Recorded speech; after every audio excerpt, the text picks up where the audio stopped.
Hey everybody, welcome to PC Perspective. We're here today to talk about a new storage technology, a new product that was released just this past week, the Intel SSD 730.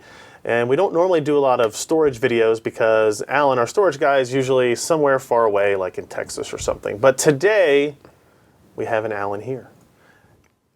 He is visiting the office for some stuff, and we thought hey, this is a good opportunity to let's sit down and talk about the most recent storage release, in this case, the Intel SSD 730. You posted a review of this on February 27th, so just a few days ago. Yep. Figured we'd go ahead and go over the product, what it is, why it's good or not, and just basically do an overview of it. So this is interesting in that this is Intel's return to their own controller.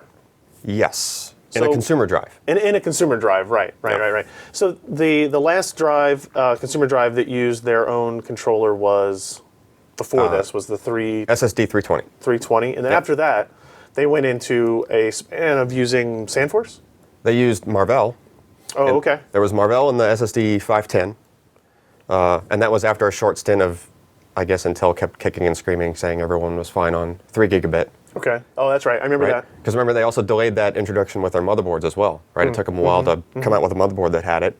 And then when they did that, that motherboard only had 2 ports that were 6 gigabit, and the other 4 were 3 gigabit, right? So SSD 510 was Marvell with Intel's firmware. They kind of made their own firmware for it. SSD 520 came pretty close after, a couple months after, I think. That was SandForce, again with Intel's firmware. And they did pretty good on the firmware with both of those. It actually, the 520 ran circles around everything else that has SandForce in it. So Intel just kind of pushed it much further than, and optimized it much better than everybody else. So that was cool. But then that was it. 520 was the fastest for a long time, consumer up until today, up until now.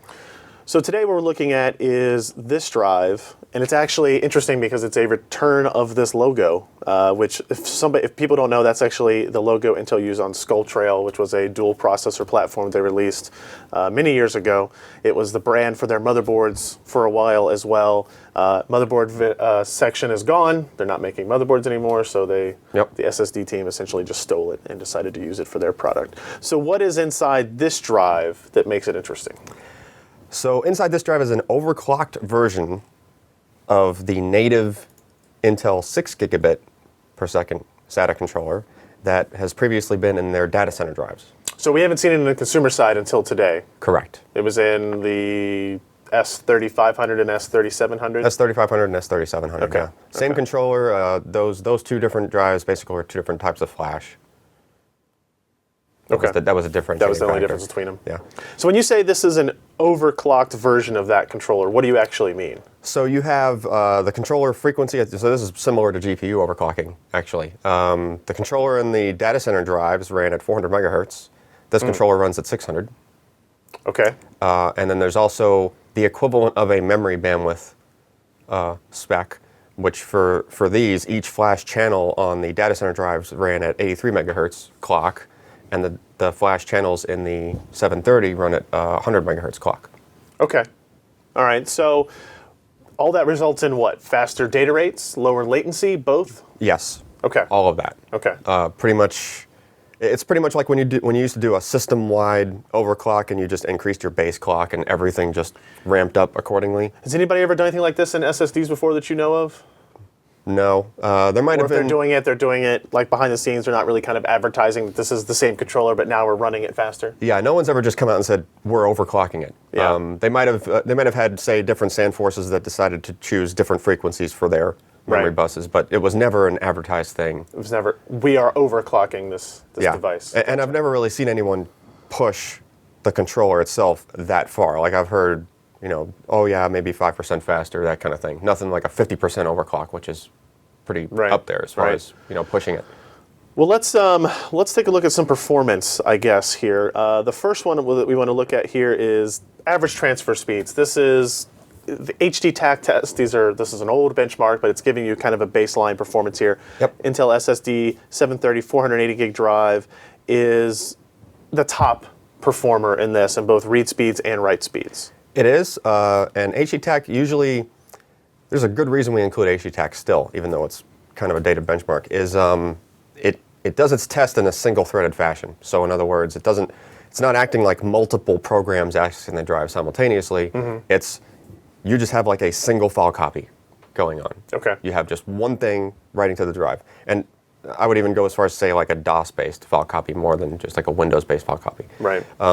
So this test will show how quickly an SSD, for the write speed specifically, like even SandForce SSDs back in the day would perform pretty poorly on the write test because SandForce had a long pipeline for all its data to go through to make it from the controller all the way through to the flash.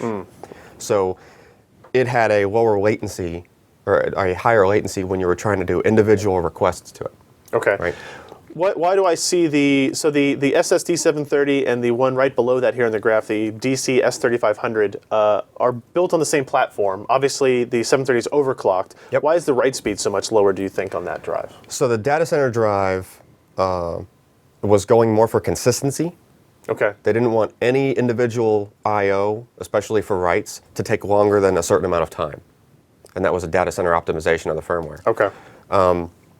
With this one, with the 730, I'm betting that you're going to get a 50% gain because of the overclock, first of all.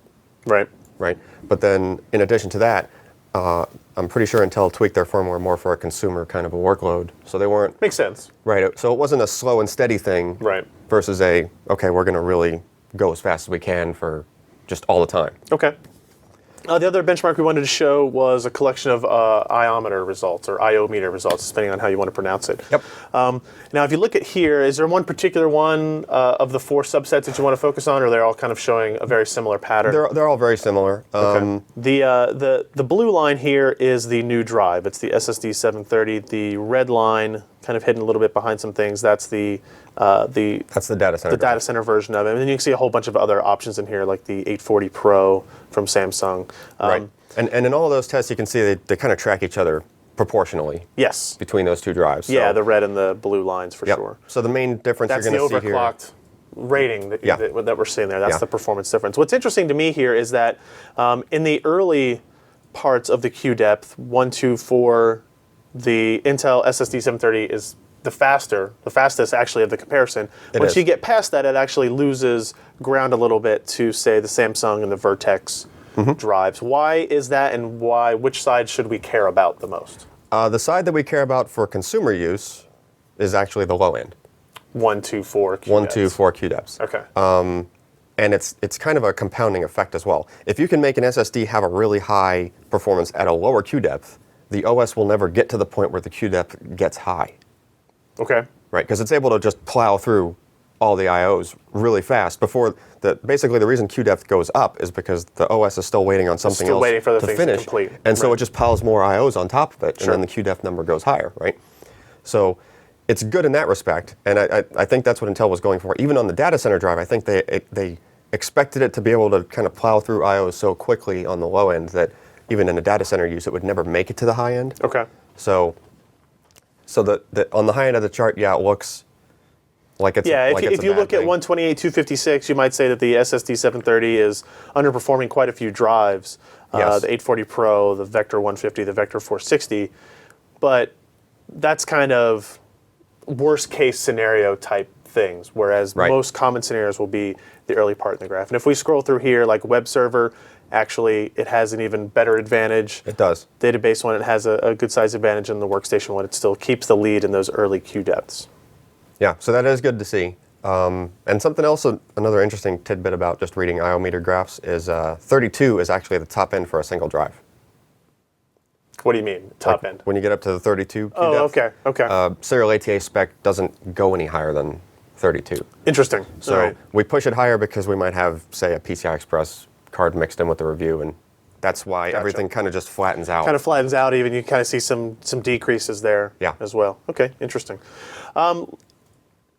Let's look at one thing. We don't really talk about it that much anymore with SSDs, but performance over time. SSDs were a big thing early on. It was degrading performance. That's much less of an issue since the advent of trim implementation on operating systems. What are we looking at here that is good or bad or expected? So I kind of revisited bringing this particular page of review back, because actually for a long time we left it out because it hadn't been everything that much had of an been issue. fixed. Yeah, everything had been fixed. And this doesn't mean that it's not fixed anymore so much as I was going to demonstrate that if you didn't have trim in use, if you optimize a firmware more for consumer workloads, then you're going to see a negative effect if you're not using trim. Okay. Right? Because if you so this test here, this HD TAC graph that we're looking at is actually showing performance after a workload that had been placed on it without trim being enabled because there was no partition enabled. Correct, yeah. We ran our last batch of tests for the review is actually like the IO meter tests and tests that require there to not be a partition. And when there's not a partition and you're not actually just writing and reading files, then Windows does not issue trim commands to the drive. Makes sense. So if you then roll right into an HD TAC pass, which also does not format the drive, then you see the result of, that's the drive actively defragmenting itself as you're trying to write to it. And so when does this show up? This is a result after things have been fixed or corrected. Trim has been re-enabled here? No, actually, that's just the second pass. So it fixes itself the one full pass through it. That's the important thing, right? If you remember back on the X25M, it wouldn't fix itself ever. Right. And then they had to But this is maybe less important for actual users because of trim. We'll keep it in this form the whole time. Yeah, as long as you have trim active, it's gonna maintain the top write speed. Good. The vast majority of the time. One of the things Intel talked about in its presentation about this hardware to us was RAID, right? So obviously we showed the read and write speeds of SSDs are saturating the SATA 6 bus, SATA 6 gigabit per second bus, SATA 3 bus, whatever you want to call it, pretty handily. So Intel was like, well, RAID is a way for people to get past those performance limitations. And they were kind of focusing on that with the 730 series SSD, saying, hey, if you use our X79 controller, you can do 2 6 gigabit per second. If you use our Z87 controller, you can use 4 of these drives at 6 gigabit per second and get, I think they're looking at... It starts to roll off once you get past 2 drives, but that's really the controller bandwidth itself that you're running into. Is there any real-world benefit to using drives in RAID other than increasing capacity? RAID 0, increasing capacity? Yeah. I mean, once you get past the performance gain you get just going from, say, a hard drive to an SSD, which is huge in the first place. Yeah. But you can't, literally, when you go from 1 to 2 drives in RAID 0, you are doubling everything across the board. IOs per second doubles. Everything just neatly scales. We're talking like 95. But that's also part of the controller. That's not just the SSDs. The controller, the RAID controller, has to be able to scale appropriately too. The Intel implementation is actually really, really well, and it does most of its bulk job per se. It's not so much in the controller that's on the motherboard as it's in the software. Yeah. Right. It's able to handle it in hardware to get you through the boot sequence and to get you into Windows and whatnot, but most of the grunt work is done on the Windows side. I don't know if there is real-world benefit to running it faster than 500 megabytes per second, or it's noticeable. If you're really kind of, you have to have a workload, and you have to just do enough with your PC where you're getting it to even wait on that fast of an SSD. Yeah, I think that's a lot. I think that's a lot to ask for a normal consumer. It is. It's interesting, like enthusiasts that run SLI, that do those types of things, multiple graphics cards, dual CPU system still, they will see the benefit of it and they will enjoy having that kind of incredible high level of performance. But, right. You're talking shaving, from hard drive to SSD, you're shaving tens of seconds. Yeah. Right. And then when you go from single drive RAID, a very high performing drive, to dual drive RAID, you're shaving like a second or two out of something. Yeah. Now, one other interesting aspect of this drive is because it's overclocked. When we think of overclocking with processors or with graphics cards, you always assume that what we're doing is we're adding heat, we're adding power. When you're overclocking an SSD, you're doing that same thing, right? Are the controllers going to get hotter? Are the NAND chips going to get hotter? So this is an interesting fact with this drive specifically, because normally that would be the case, and you would say you're overclocking it. If you're increasing voltage, that usually raises heat. This controller has been hot already. In its enterprise implementation? In the enterprise implementation. Okay. So the data center, the S3500, the rating was 5 watts. Which is high for an SSD? Which is high. Sandforce controllers were known to be the highest draw, and those were 0.8 watts. Okay. So that's a big jump, right? Yeah. That's a pretty big jump. So data center drive was drawing 5 watts already. What's this one supposed to be rated at? The same 5 watts. Okay. So imagine you had a a motherboard that was running its base clock speed, but the voltage was cranked way up, and it was making a lot of heat already. Right. And then you compare that with, then you overclock it. Yeah, it goes faster, still makes the same heat. Gotcha. Because the voltage is already You're cranked not up. changing the voltage necessarily. Correct. Gotcha. So But this didn't prevent you from noticing that the drive got warm. depending on where you touch the drive after you've written to it, it's almost hot to the touch. Really? Really. Yeah, you have a picture here showing you using an IR thermometer on it at 122 Fahrenheit. Where would you say, if you were to pick like a Vertex drive or a Sandforce drive and measure the surface temperature of it, would it be ambient? No, it'd be a little bit warmer. It'd be like maybe 90, something like that. I mean, so you kind of comment in the review, this makes this a consumer desktop style machine. You wouldn't want to put this in a laptop that has restricted airflow, maybe? No, I really wouldn't want to put it there. Okay. But I wouldn't want to put it in a laptop to begin with, mainly because of just the power draw. Just you're drawing 5 watts. So depending on the size of whatever the battery is in your laptop, yeah. I mean, It could make a noticeable difference in actual usage time. If you have like a 30 or 40 watt hour battery in your laptop and that draws 5 watts for an hour, you're taking pretty large noticeable percentages out of your battery life. Yeah. So let's talk last about pricing on this. They didn't give you specific MSRPs. They say available for less than $1 per gigabyte. Is that what they're saying essentially? that's true, but actually now that it's been a couple of days, Yeah. we might be able to find something. You think it's available online for sale already? I know the pre-orders went up the same day that the review went live. Okay. All right. Well, at $1 gigabyte, where would that put it in kind of comparison to Like the most popular SSDs today are unfortunately Samsung. the 840 EVO, Yep.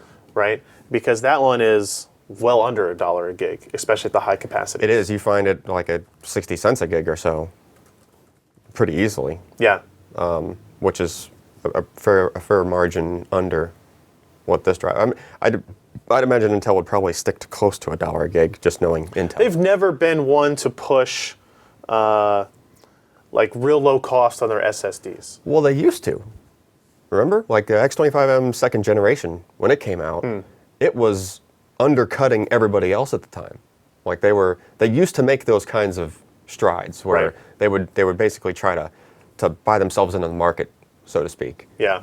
And which was weird because they were also making the absolute best performing drive. at the time as well.